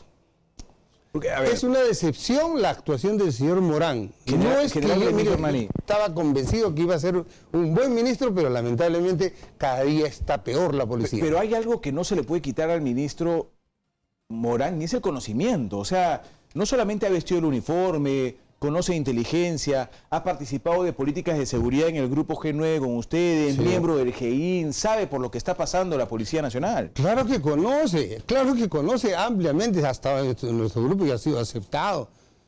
Inclusive ha sido premiado en el Congreso, lo han nombrado héroe. Claro. ¿Pero héroe de qué? ¡Qué decepción! Esto no puede ser posible. Él se ha convertido en un caviar más que quiere conservar su puesto. Los intereses personales están sobre cualquier interés del país. Eso es lo que está haciendo el general Morán actualmente. Y lamentablemente el general Lavalle no puede hacer mucho porque tiene que seguir las políticas del ministro. Bueno, pero si yo no puedo hacer mucho y quiero hacer y veo que es incorrecto, me voy, ¿no? Pero no, es que él ha debido enfrentarse. Bueno, ese es otro tema, ¿no? Pero mire usted, él debe decirle al señor presidente, las necesidades del país son estas para mejorar el tema de la inseguridad ciudadana. Que haya una policía dedicada exclusivamente a la prevención y otra policía exclusivamente a la investigación criminal. Y de esa manera, desde el punto de vista de la policía, mejorar la inseguridad. Pero hay que formar cuadros con una escuela totalmente autónoma, autonomía en general en cada una de estas policías dentro del mismo Ministerio de Interior. Y no hacer lo que hicieron los caviares, el mamarracho porque ellos tienen un proyecto político para destruir el país. Para que en el 2021 la policía como institución. Claro, entre ellos la policía, para que ellos se presenten en el futuro como la única alternativa en el 2021, apoyando no sé a qué candidato, pero hay algunas sospechas por ahí. Pero, de todas maneras, hay que cortarles pues las alas a estos señores caviares. de alguna forma. Y uno de los que tenía que hacer esta labor es el señor ministro Morán, pero nos ha decepcionado tremendamente. En realidad, yo no sé por qué tiene temor. Si no le tenía miedo a Ismael Guzmán, le tiene miedo a Bassonrío, a Valdés, que es su viceministro. Gente que solamente está dedicada a chupar la mamadera del Estado. ¿Y que señor. sigue asesorando al presidente de la República? Lo está asesorando, pues. Y en ese plan está.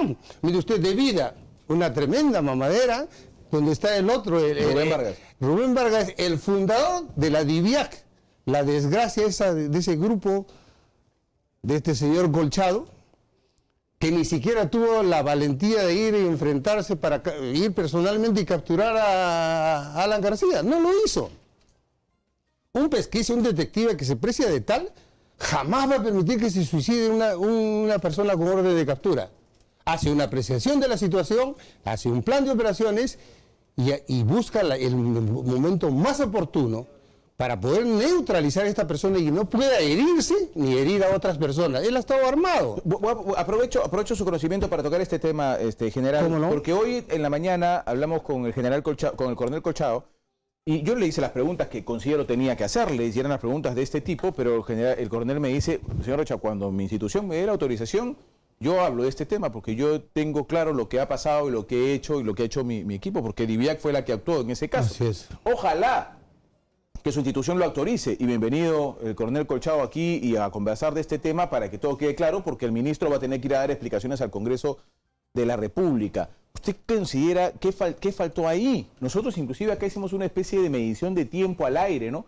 Entre la parte en que se aparece el señor García al descanso de la escalera, mientras el fiscal le hablaba, los policías estaban a este lado, decíamos pasado 1, 2, 3, 4, 5, y ningún policía se le acercaba. Y García voltea, sube, saca el arma, llega, se cierra. ¿A quién le corresponde eso? ¿Sabe por qué? Porque el que ha dirigido el operativo es el fiscal. Ni siquiera Pérez, el fiscal Pérez. El adjunto. El adjunto, lo mandó un adjunto, ni siquiera él fue, porque ahora dicen en las redes que Alan García lo iba a matar. Imagínense qué fantasioso que son. Sí, bueno, ya eso es meterse en la cabeza de García, ¿no? No, bueno, son cosas que traen algunos alucinados, pero la falta de experiencia en este tipo de operaciones hace que fracasen de esa manera.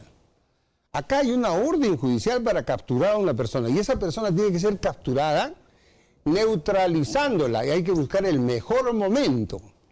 Y si por último hay que incursionar en el domicilio, tenemos a los campeones de las incursiones, que son los del SWAT y que son la gente que trabaja en la DIRINCRI. Sabe cómo entrar, hubieran entrado a la mentira y lo hubieran encontrado durmiendo. Y la autorización estaba para La hacer autorización el del evento para todo esto. cerraje, No van a esperar. Señor, ¿quiere? No han tomado en cuenta que él se metió a la embajada de Uruguay. No han tomado en cuenta que él tuvo prescripción de algunos hechos delictuosos que se le atribuían en su momento y que se fue a Colombia y estaba entre Colombia y París. Pero a mí me preocupa algo que sí tomaron en cuenta, que me preocupa a mí por la forma como se ha actuado. Porque dicen, tomamos en cuenta y sabíamos que estaba armado y que podía utilizar. Ya, pero si tomaron en cuenta eso y sabían eso, hermano, no había ni un chaleco, no había ninguna estrategia para cerrarlo y cercarlo. ¿No? Mire, ese coronel Colchado, que lo han ascendido, entre comillas, lo han ascendido por favor político para constituir esta DIVIAC, que es una policía política. Este señor ni siquiera se dignó ir y hacer el operativo. Ha permitido que vaya un comandante y finalmente ha entrado adelante el fiscal. El fiscal no puede entrar adelante en una incursión de esa naturaleza. No se trata de una notificación, se trata de una captura, es una orden de detención. Una captura tiene que hacerse de una persona que va a ir pues está haciendo que su libertad se la quita por eso. Y por supuesto que se sabía. Por eso son detectives. Estos señores no son de quinta. No han sabido hacer las cosas pero como sabían que iba a usar arma, ellos mismos lo han dicho. Pero eso dicen ahora. Pero estoy seguro que no sabían, ni eso han tomado en cuenta. Pues no, porque si sé que usa arma, tomo las previsiones del caso, ¿no? ¿Qué responsabilidad tiene que haber ahí? Si dice, en la resolución judicial dice la policía judicial, no dice la DIVIAC. ¿Y quién ordena eso? Ordenan los fiscales, o sea, los fiscales quieren hacer de jefes de la policía.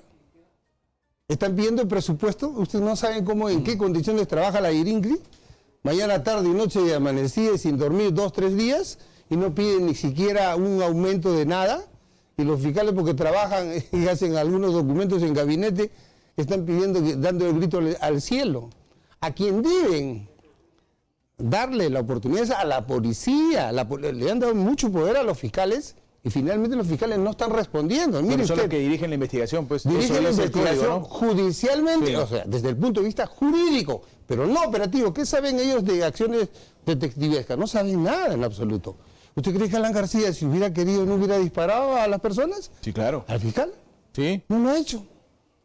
Pero Sí, pero un estuvieron revólver tenía varios expuestos. tiros, ¿no? ¿Por qué estuvieron expuestos? Por ineptos.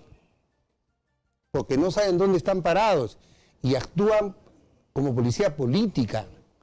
Y por eso que la policía cada día está peor y el crimen en las calles y en todo sitio lo ve usted. Por eso le digo al señor Morán y le recomiendo, no le tenga miedo a Basombrío.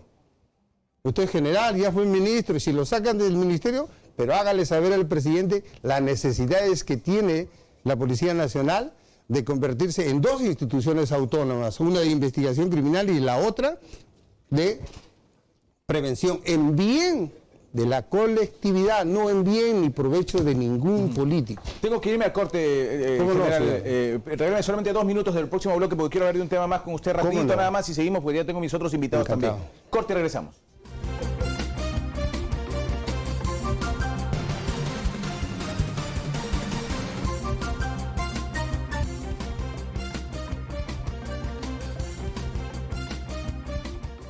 Muy bien, señores, regresamos al programa. Estoy con el general Remigio Hernani, que la verdad está recontrasado por lo que está pasando. ¿Ah?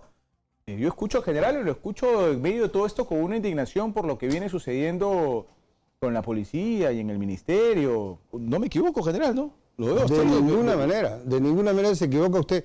No es posible que un detective que ha sido premiado por el Congreso y ahora es considerado héroe, ¿héroe de qué? Si no tiene el valor de presentarse ante el presidente de la República y decirle, señor, esto es lo que necesita la Policía Nacional para mejorar la inseguridad ciudadana. Y no se trata de viejas añoranzas de la PIB o de la Guardia Civil, no, se trata simplemente de sentido común. Cualquier policía en el mundo, cualquier policía del mundo, tiene 2 ámbitos dentro de lo que es el quehacer de la policía. Pero él compartía esta idea cuando estaba en el G9. Pero ya lo cuadró pues Basombrío y le escribió un tremendo artículo en El Comercio el señor Valdés, el que pensaba así, decía, ¿no? El que decía y que mejor.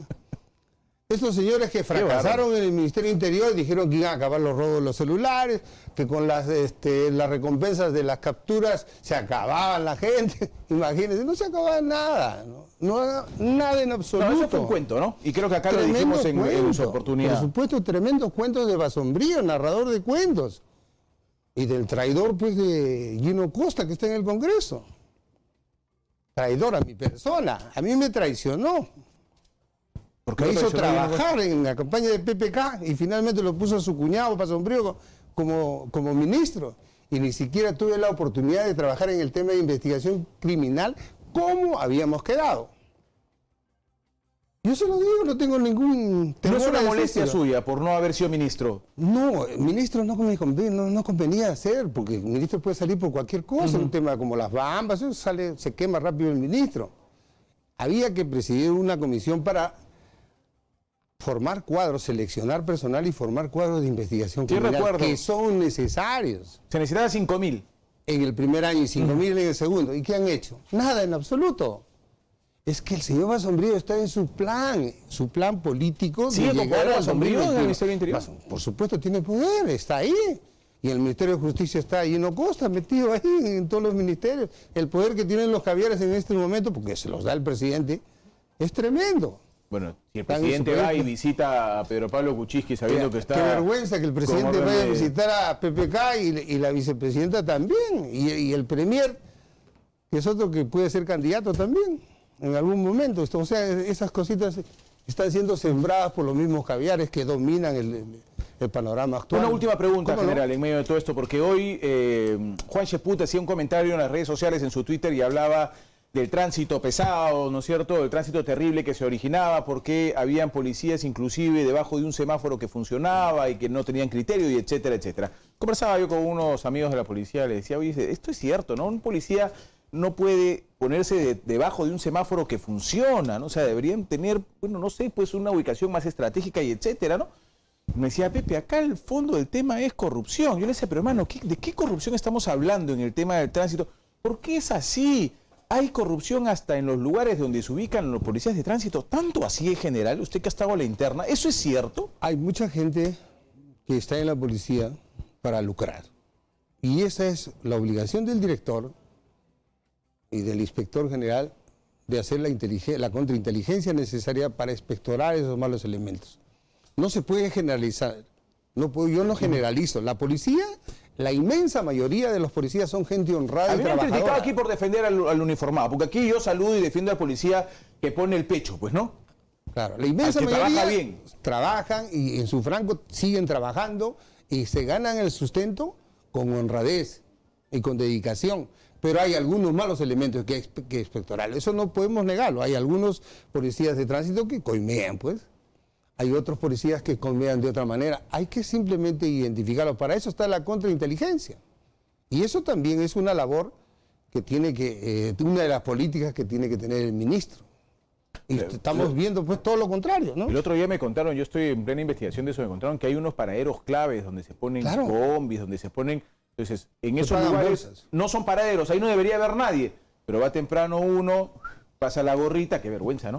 Pasa la gorrita, le dan su sencillo y se borra de ahí, los deja seguir trabajando como si nada y se va debajo de un semáforo que funciona. Claro. No hace mucho se descubrió una mafia de policías de tránsito en Lima Norte. Lo metieron a la cárcel al comandante y a todos los policías que estuvieron involucrados. Ese mismo caso se repite en algunos sitios.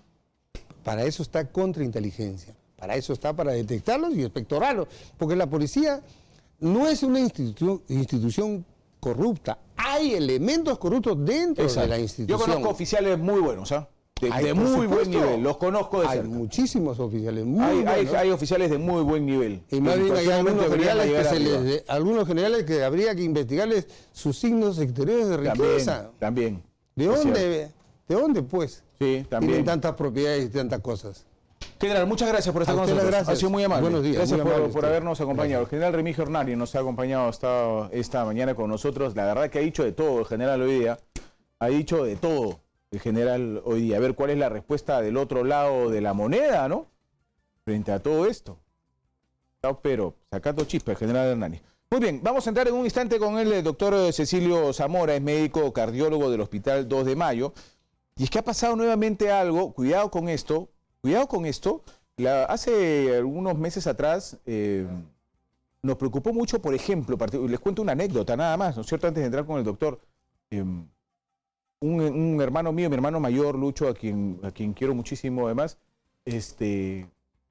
también sintió un problema por un sobreesfuerzo físico, jugamos en familia los domingos, y sintió un sobreesfuerzo físico y el corazón comenzó a palpitarle duro y empezó a darle una especie de tembladera. Nos preocupamos muchísimo, lo llevamos a la clínica, bueno, ahí lo atendieron, le hicieron su examen, gracias a Dios está bien ahora, juega muy bien pelota además, gracias a Dios está bien, pero esto pasa en muchos casos y llega a culminar con un ataque cardíaco.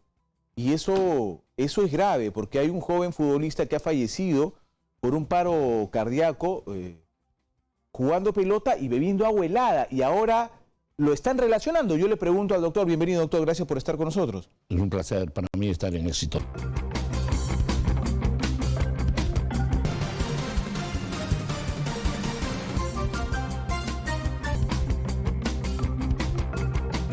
Muy bien, regresamos. Disculpen el abrupto corte, un pequeño problema que ya se solucionó. Estaba conversando con el doctor Cecilio Zamora, médico cardiólogo, por este tema del joven que sufrió un paro cardíaco luego de hacer ejercicio, futbolista él, y tomar agua helada. Yo decía, por Dios, ¿cuál es la relación? Y le pregunto al doctor, que es el especialista. Doctor Zamora, bienvenido. ¿De verdad hay relación entre el agua helada, el paro cardíaco? ¿Puede ser deporte? Cuéntenos, por favor. Sí.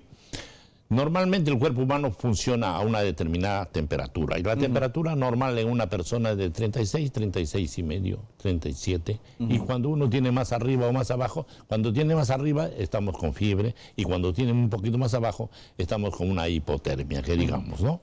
Entonces, ¿qué ocurre en este caso de este futbolista? Él entra a un esfuerzo físico bastante prolongado, lo que hace pues que queme muchas energías y que aumente la temperatura del cuerpo. Además de esto, este señor tiene sudores, porque uno hace ejercicio, claro, y obviamente suda un montón, comienza a sudar. Y no solamente suda agua, sino sales, minerales, todas las cosas que tenemos, esas cosas. Y, importante, el sodio. Entonces, ¿qué ocurre? Terminado el partido, uno llega, pues agarra y encuentra pues un vaso de agua helada. Al hacer, si el vaso uno lo puede tomar despacito, no hay ningún problema porque suavecito, pero si uno agarra con la clac, clac, clac, clac, entonces ocurre lo que pasaría cuando uno ve a una serpiente comerse un ratón y uno ve una bola que va caminando a lo largo de la serpiente. En el esófago ocurre el montón de agua, por si ese bocado grande de agua pasa, ¿no? Y al pasar estimula al nervio vago. ¿Qué es el nervio vago? Que no es un nervio que anda vagando por ahí, no es flojo. Es un nervio que es el 10º par craneal, que tiene que ver con la función del corazón. Y al ser topado esto por las fibras nerviosas, ocasiona una arritmia cardíaca que en la mayoría de los casos es un paro cardíaco y fulminante. Y no tienes que estar mal para eso. No solamente la presencia del frío. Pero doctor, ¿y en qué casos pasa? Yo, le soy sincero, yo hago deporte continuamente y los domingos juego pelota continuamente y no hay nada más delicioso que después del ejercicio o después de jugar pelota tomarte una bebida helada, agua helada comúnmente. Realmente es una delicia tomarse algo helado, pero uno corre el riesgo, porque está demostrado que el agua helada es malo. Y no solamente malo para el corazón, es malo para la digestión. Si tú metes a tu organismo un vaso de agua muy helada, si no pasó nada con el corazón, al llegar al estómago, la congela las grasas que has comido. Y eso hace que tu digestión sea mucho más lenta. Ah, qué tal dato, que no lo tenía. También, y si es mucho más lenta, entonces la comida no va a pasar tranquilamente, ni la absorción va a ser normal, vas a tener la digestión bastante lenta y fastidiosa, y te va a provocar lo que es el estreñimiento. Ahora, cuando estamos hablando de agua muy helada, más o menos, ¿de qué temperatura estamos hablando? De un vaso que sale del freezer casi congelado, ¿no? Hay algunos que parece raspadilla, ¿no? O como cremolada, digamos, que es muy helada, ¿no es cierto? Claro. Con el grado 0 es la congelación, ¿no es cierto? Esto estamos hablando de 4 grados, 5 grados y todas las cosas, ¿no? Pero lo que sí, de esa temperatura a los 37 que está esperando el esófago, pues es como tirarme pues un flash, ¿no? Y ¡pah! De frío. Ahora, lo que sí se puede hacer, para los que nos encanta la abuela, no nos la corte, pero doctor, es deliciosa, sobre todo después de hacer deporte. Y si se toma de a pocos, digamos, chapo mi vaso o mi botella, yo normalmente lo hago una botella de litro, si la voy tomando de a pocos, ¿es igual de dañina? Ya. Si la va tomando a la temperatura que está, es dañina. ¿Por qué? Porque va a alterar todo el sistema neurológico ahí de la parte del corazón. Pero para esto sería mejor no acercarse al grado 0. O sea, un poquito entibiarlo, como se dice, ¿no?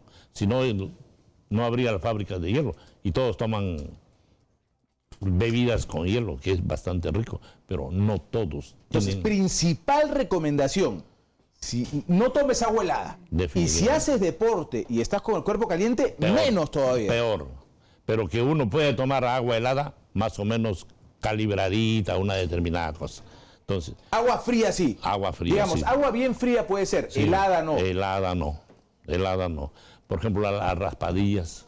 ¿También es dañino? Claro, una raspadilla, estamos muy cerca a la congelación. La cremolada, me encanta la cremolada, doctor. Por supuesto. Una cremolada de fruta espectacular. Cuando tú tienes, por ejemplo, también te ataca la garganta. Y yo me tomo de a 3, hermano, las cremoladas. Bueno, como dice, nadie muere en su víspera, pero hay cosas que están ya escritas en los libros y que se han presentado. Y una de las cosas de esto, por ejemplo, en la parte de acá dice que es un infarto.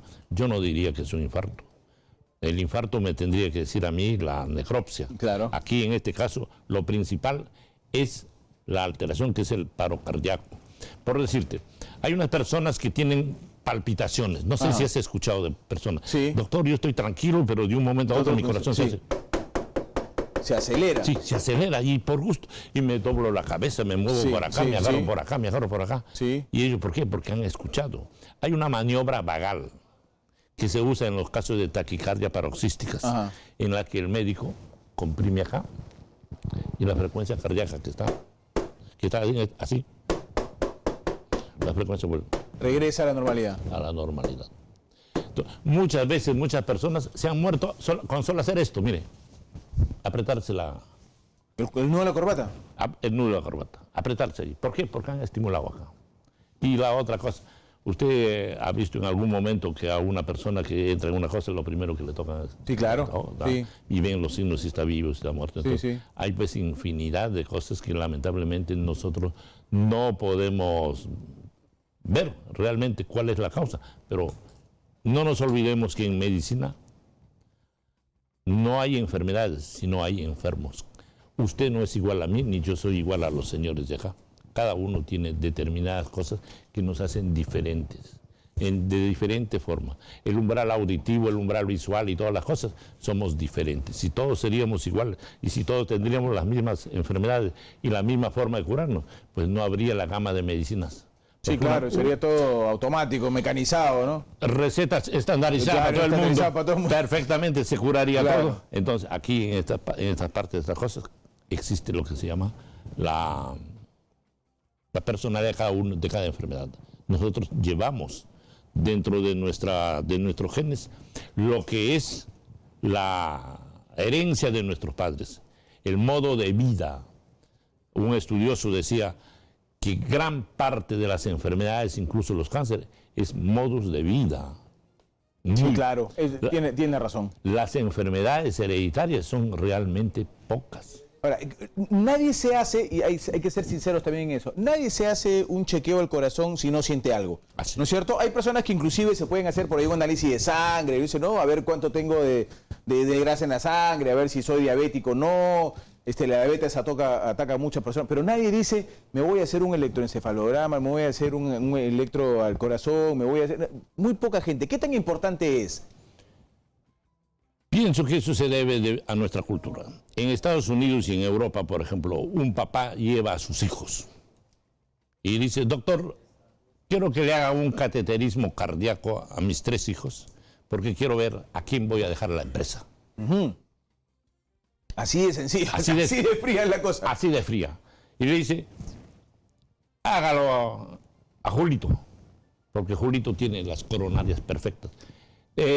Pablo no está tan bien y Carlito tampoco está bien. No significa que lo que él dice se va a cumplir, pero él va hacia esas cosas. Entonces, va a llegar un momento en el que ya la cardiología, tú vas a llegar y lo vas a decir, doctor, tengo un dolor y acá está mi cateterismo cardíaco. ¿Y qué tan complicado es el cateterismo cardíaco, doctor? Bueno, es un procedimiento cardiológico que ahora ya es, que te digo, pues tan fácil que es canalizar una arteria y una vena y pasar una sustancia de contraste y mirar. Y a ver cómo vas. Cómo funciona y dónde está la obstrucción. No sé si has oído de los stents. ¿Qué son los stents? ¿No? Los stents son unos aparatitos que se ponen en la arteria y cuando la arteria está más o menos a un 93% de cerradita, entra ese resorte y lo abre. Ajá. Y eso, hay stents liberadores de drogas. Ahora, yendo a la pregunta que me hiciste, a nadie se le ocurre hacerse un electrocardiograma. Nosotros antiguamente, cuando no existía el CECIGRA, nosotros encontrábamos muchos niños que nacían con cardiopatías congénitas, pero que no eran diagnosticados porque en el lugar donde ellos vivían no existía pues un cardiólogo, porque el cardiólogo esas enfermedades las ausculta y es solamente con escucharlo los soplos dicen tiene un CIA, tiene un CIB, tiene una tal cosa, Entonces esos niños venían acá, pero gracias a Dios cuando aparecieron los CECIGRAS ya se fueron los médicos y pudieron encontrar una de las enfermedades comunes en ese tiempo era por ejemplo la fiebre reumática, cuando la fiebre reumática atacaba a un niño y luego ese niño no se curaba solo, aparecía ya a los 10 años o 15 años con una valvulopatía reumática, que ya era cosa mayor en las cosas, ¿no? Entonces, desde que aparecieron los neonatólogos en los grandes hospitales, ya el niño cuando nace y el papá está afuera, le dice muy bien, su niño está perfectamente normal y aparentemente no hay ningún soplo, porque no hay peor cosa que nazca tu hijo y te digan, tiene un soplo cardíaco. ¿Te preocuparía? No te Por supuesto que me preocuparía. Porque los soplos cardíacos pueden ser inocentes o pueden ser orgánicos. Entonces yo quisiera que sea un inocente. Inocente es el soplo que no tiene repercusión hemodinámica, pero el orgánico sí se debe por una falla estructural en el corazón. A nadie se hace eso. ¿Y cuál es el gran problema? De que nosotros no sentimos nada, porque la gran mayoría de las enfermedades o de los órganos no te avisan cuando está comenzando. Sí, te avisa, los síntomas vienen ya cuando el problema está avanzado. Un hígado te molesta cuando más del 90% está comprometido, a no ser que sea prematuro y que haya bloqueado una vía, ¿no? Entonces, ¿cuál es lo mejor? Como cuando una vez... Prevenir antes que prevención, la prevención. Pero no tenemos nosotros la política de prevenir. Queremos estar enfermos primero. Aprovecho su especialidad, doctor, para preguntarle lo siguiente. ¿Qué tan rápido se recupera una persona de 80 años de de una operación al corazón cuando se tiene que poner un marcapaso? El marcapaso puede ser cuando normalmente el corazón tiene un nodo, que se llama el nodo sinusal. El nodo sinusal tiene la aurícula derecha y hace entre 60 y 100, que es el límite de la frecuencia. Cuando ese nodo se enferma, se llama síndrome del nodo enfermo, que es un síndrome de bradicardia y taquicardia. Entonces ahí entra un marcapaso. Se pone el marcapaso, tiene que estar más o menos 24 a 36 horas casi inmóvil para esperar que se haga el coágulo correspondiente. La acetita, y esos marcapasos son de diferentes tipos. Son a demanda o son permanentes. ¿Qué cosa van a hacer? Cuando falta un latido, entonces él manda una espiga eléctrica y aparece. Entonces, supongamos, un ritmo de marcapaso. No entró, el otro. Entra el marcapaso a funcionar. Entonces, por eso que hay marcapasos que pueden durar 10 años. ¿Y te recuperas en cuánto tiempo de una operación de marcapaso? La recuperación es instantánea. Porque ¿al toque? Claro. Porque ya haces una vida casi normal. Porque el primer síntoma de la persona que requiere un marcapaso es que tú te caes a cada rato, te mareas, no puedes caminar. Y el momento que ya tienes algo que no te va a faltar el latido, definitivamente ya estás curado. O sea, digamos, en 4 o 5 días ya estás... Por supuesto, pero tiene que ser controlado. Porque esos van programados y tienen que ir a su control con el cardiólogo, de tal forma que con un electro o con un holter, ¿cuál es la principal causa? Si yo entro y me ponen un marcapaso porque yo tenía mareos y me caía, entonces cuando llega él dice, ¿usted se marea, usted se cae? No. ¿Está usted mejor? Sí, señor. Le hacemos un holter de 24 horas, que es un monitoreo, claro. Un electrocardiograma. Y si no encontramos ninguna cosa, definitivamente ese marcapaso está funcionando. Y nuestro diagnóstico dice, marcapaso funcionando perfectamente. Perfectamente. Muy bien, interesante. Ya saben ustedes, don PPK acaban de operarlo de eso. En 48 horas ya estaba como nuevo y ahora ha sido llevado a su casa en una clínica donde está ya tranquilo con esta detención domiciliaria. Doctor Zamora... Quisiera decirte una cosita más. Sí, por favor, 30 segundos que el tiempo me ganó. Se está abusando mucho de la fibrilación auricular diciendo que es una enfermedad previa a la muerte, lo cual no es así. Nosotros tenemos... Hay dos, ¿no es cierto? Auricular y ventricular. Claro, la ventricular es otra cosa. Estamos hablando de la fibrilación auricular, que dicen que tienen dos personas, que no quiero decir sus nombres, ¿no? Dicen que nosotros tenemos infinidad de pacientes con fibrilación auricular y que ahora llegan y nos dicen, doctor, ¿verdad que me voy a morir como el PPK? ¿Verdad que me voy a morir como fulano tal? Se está causando una fobia, un pánico. ¿Por qué? Porque se están haciendo esto. Hay fibrilaciones auriculares permanentes y hay fibrilaciones auriculares paroxísticas. Y no todas te llevan a la muerte. Bien tratadas, nosotros tenemos pacientes fibriladores que tienen 25 a 30 años con la enfermedad y no se han muerto. Y no pasa nada. No pasa nada. Ahí está, más clarito que el doctor, ni el agua, ¿no? Ni el agua más clarito que el doctor. Muchas gracias, doctor, nuevamente. Gracias por haber estado con nosotros. Señores, tengo que irme. Gracias por su preferencia, gracias por su compañía. Si Dios quiere, regreso el día domingo con En Defensa de la Verdad a las 10 de la mañana. Los dejo con Giovanna. Ahí está, Giovanna Díaz, siempre lista como cual Boy Scout, con la verdad en Exitosa. Los dejo con ella, conmigo hasta entonces. Chao.